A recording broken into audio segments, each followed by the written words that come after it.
What's up, guys? Third Gear Graders coming at you today. Today I was gonna make my first video and just kind of give y'all a rundown on how to operate an excavator. Today what I've got is a Caterpillar 320E L. I was just gonna kind of go over what you got to do before you start messing with it, while you're in it, and after you shut down and everything. So before you start running your machine, you want to come up here to the top. Every time, check your oil. Real important. This machine has little pull tabs almost. I just like to catch.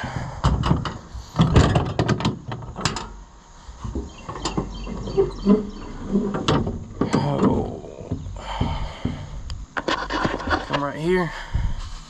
There's your dipstick. We got plenty of oil all the way past the fill line.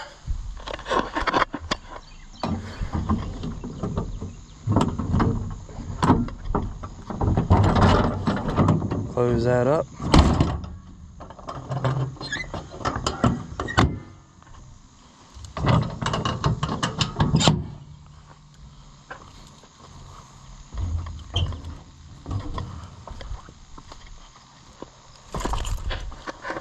Alright, before I get in, I'm going to explain some things that I'm going to talk about later in the video. So, these, which look kind of like sprockets on a dozer, are your drive motors.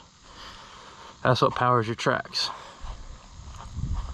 Up in the front, you got rollers. When you're digging, you want your rollers to be in the front of where you're digging, where you're loading trucks, whatever it may be.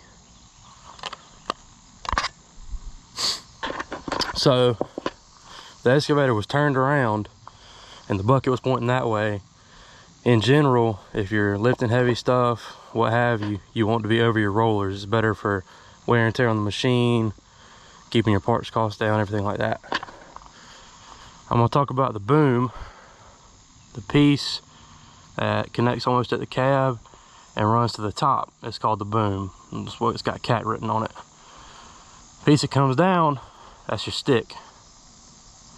That's your bucket, obviously. Here's your cab.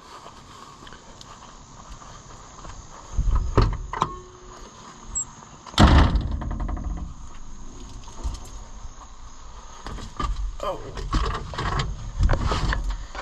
When you get in, turn your key to the on position. Give it a second, let it do its little sweep. Make sure there's no codes. That's a code I know about, so that's not important. Let all your levels come up. Turn the key and start your machine. Alright guys, I'm going to go over some of the controls on the inside of the cab before I get started really. Right here is your hydraulic cutoff. When it's pulled back like that, you can't move anything. Controls will not do anything to the machine. Push it forward, that makes all your controls live. That means you can move the machine around, do as you please. There's two control modes for an excavator. You got ISO, and then I believe there's SAE or something similar to that. I use ISO. It's also referred to as Caterpillar controls, which means in your right hand, as I discussed earlier, when you pull back, that is boom up, and boom is the big piece that runs to your side. Picks everything just about straight up at when you pull back. Now when you push down, brings your boom back down. See the boom is moving, brings your boom straight down. So still with the right hand, you got it up in the air like this, you push it to the right, that curls your bucket away from you all the way out. Pull it into the left or towards you, it'll curl your bucket in all the way in. And good practice too, guys, Don't give your machine a lot of RPMs until it's had a chance to warm up. Get some of those fluid levels warm. It's just better on all your turbo and all your internal engine parts to give some time to warm up. Now with your left hand, push it out. That'll send your stick out. That's that piece that connects to the top that I was talking about earlier. Push it out as far as you want it. And when you pull it back into you, pulls your stick in.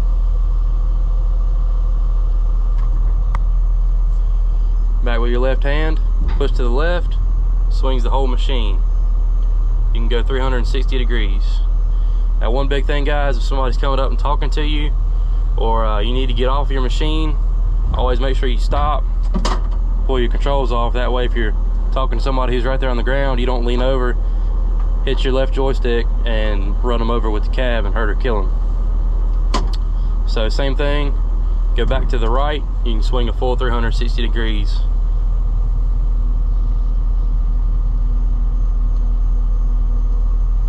Now that we got the joysticks taken care of, we'll swing back the other way. Down here you got your track pedals. When you're driving forward, your drive motors will always be in the back. So like I was talking about earlier in the video, you always want to dig over your rollers. So if you press your control pedals forward and your machine goes forward, then you're over top of your rollers. If you would be digging from right here, and that's what you want. Press them backwards and you go backwards. Now you can also spin the machine around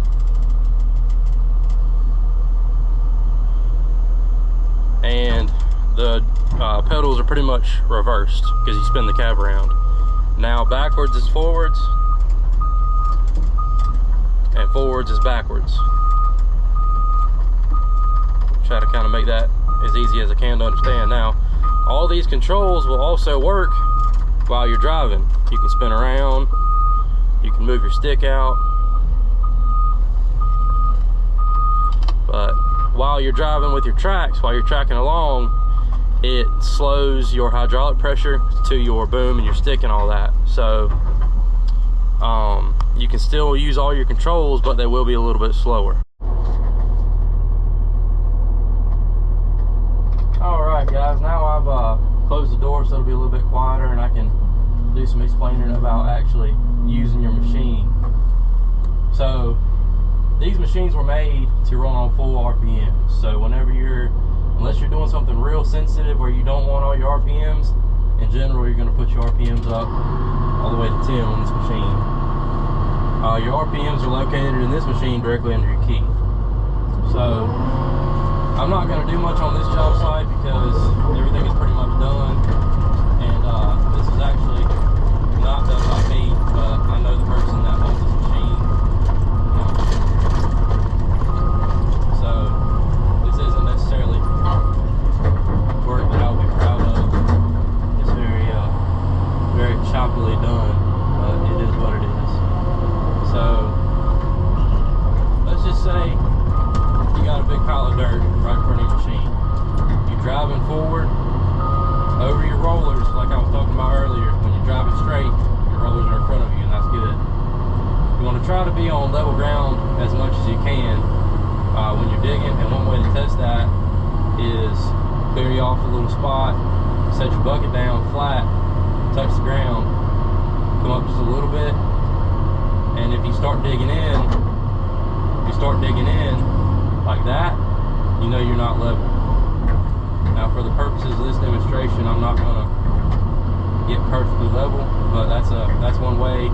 If you don't have a new machine that tells you your angle of pitch and all that, that's one way to check how level you are. You set your bucket down, come up just a little bit, and swing left and swing right, and if you start digging in or you see a huge drop off like that, then you know you're not level. So you got a big pile in front of you, and let's just say you're loading out trucks, or you want to move your pile to another location. Reach out. So an excavator, you got to use your stick and your boom at the same time to be smooth and really get any work done. So you're gonna pull in or push out depending on what you're doing with almost equal pressure. Now, once you start getting some seat time, you'll really be able to understand that more, but I hope you guys can see my hands here. You're gonna kind of wanna put almost equal pressure if you're trying to stay level. Now, if you're cutting against the wall or something and you wanna just cut straight down, you can just go straight down. But if you're trying to grade out a spot flat, just wanna kind of keep it equal pressure, pull back to you, go back to the other side,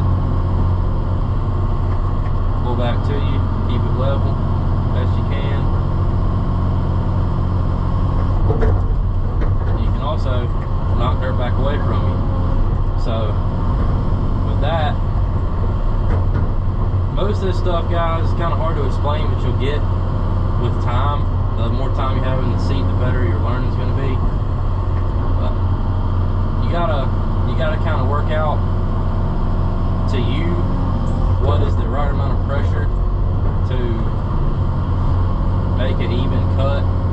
Or, you know, like I said earlier, if you've got a pile, you just want to take a big bucket, come in, let's say your pile's right here, you stick out away from it, and then you boom out, then you swing your cab towards your pile, put your stick out as far as you need, and boom down, curl your stick in, bring your boom up as you go, then start curling your bucket in to get a chunk of that pile. Now if you're loading a truck, lift it up in the air. Like I said, try to keep most of your weight on your roller. So I think it's like, the recommended is like 30 degrees of a turn that you really want to keep your trucks at, which sometimes that's just impossible depending on your job site, if it's crowded, what have you. But you got a truck right here, pick your bucket up over top of the back of the truck. You never want to swing over the cab of a truck. That's dangerous, and truck drivers will scream at you for that. So put your bucket over the back of the truck.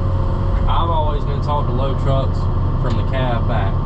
So you don't want to get a huge amount right against the back of the cab, because that's where their boom cylinder comes up, and that's where a lot of the weight would be if you loaded it right there. So you want to keep most of the weight towards the middle of the truck. You don't want too much pushing on the gate, and you don't want too much pushing down on that cylinder in the dump truck. So come over, dump your first bucket, come back, reach out again, grab you a little bit of that pile, come over top of your truck, dump it out. Back again, get you a little bit of your pile, over your truck, dump it out.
Another good way to do that is just have your bucket flat, swing your machine, flatten that little hump out, move your stick and your boom out a little bit, keep going further out, making everything smooth.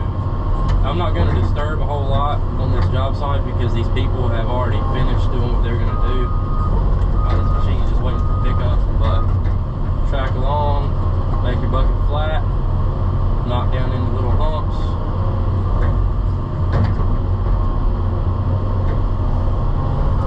Keep going. Now, as far as grading goes, guys, I'll do a separate video on that when I'm actually on a grade.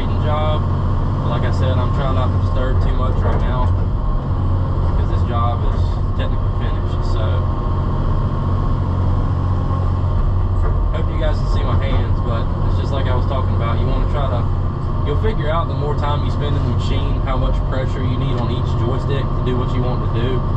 But if you're just dragging along, trying to make this perfectly flat, put your bucket out to where you can see your teeth are hitting the ground.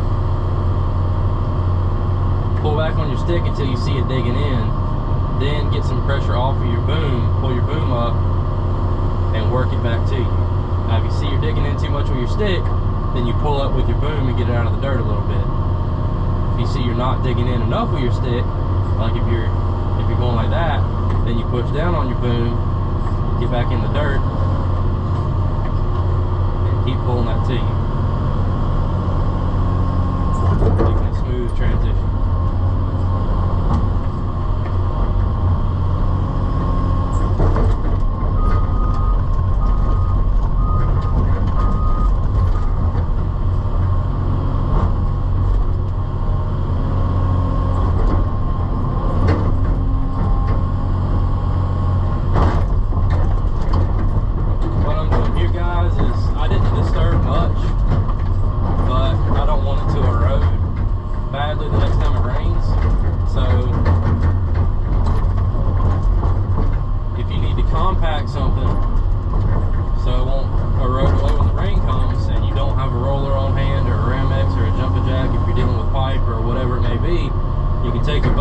Flatten it out and push down on the dirt that you just leveled out, or put in a pile or whatever, and when rain comes it will not erode as badly.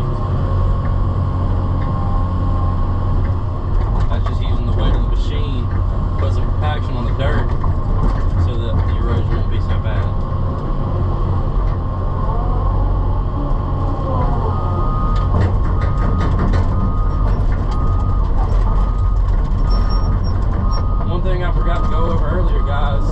Jump turns is what I call them. So it took me a while to learn this when I was first starting out, but if you're in a muddy or murky place and you need to turn, a lot of times your tracks will get bogged up with mud, so it won't let you turn.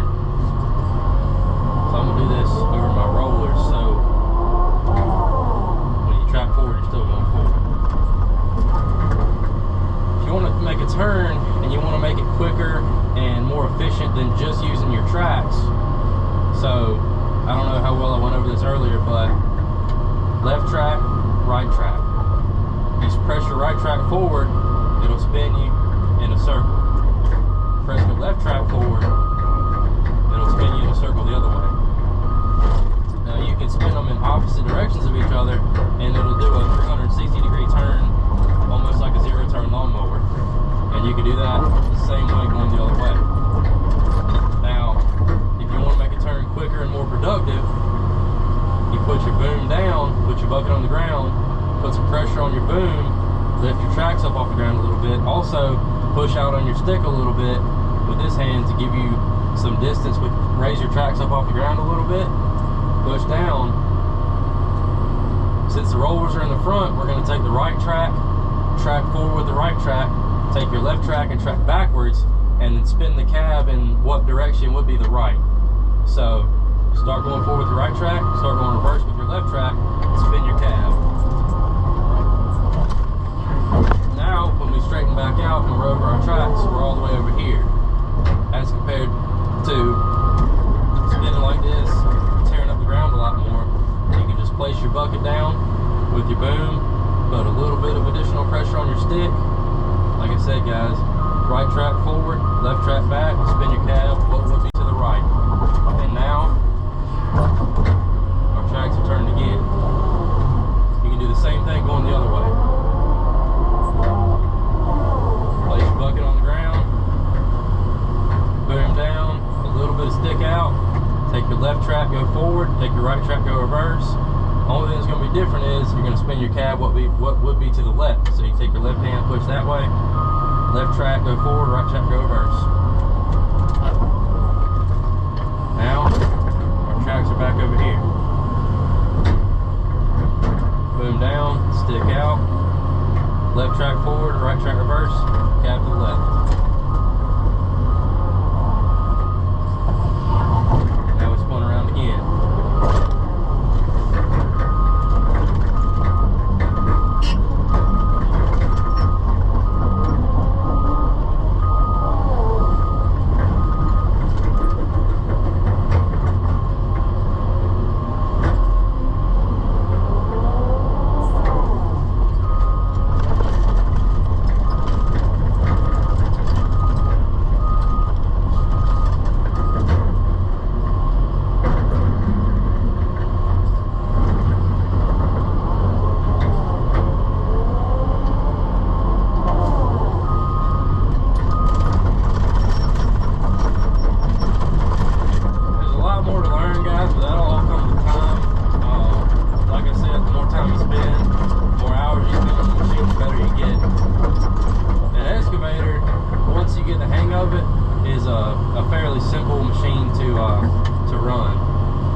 time to master. But as far as just moving dirt, an excavator is not too bad.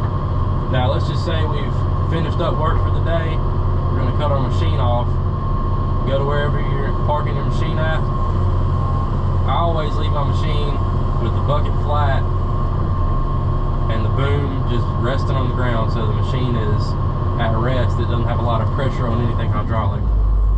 Take your RPMs, turn them all the way down to 0 or 1 or 0, however low your machine goes. Give your turbo some time to cool off. That's important with older machines. New ones, not so much. I just talked to a Cabelco mechanic this week and asked him about it. He said that the only time you really need to wait to turn one of those machines off is if it's in a regen for the exhaust. But this is a little bit of an older cat machine, so I'm still giving the turbo just a little bit of time to cool off. But whenever that's all done, take a key, turn it off, and that should be about it.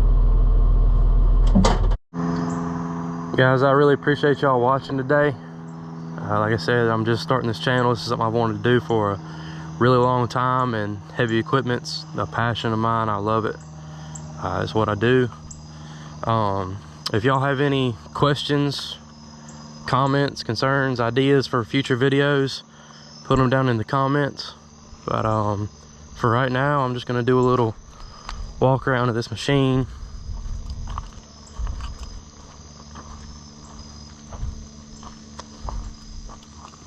I have not been the primary operator on this machine, and as you can see, it's seen its fair share of use. I think this is like a 4,500 hour machine.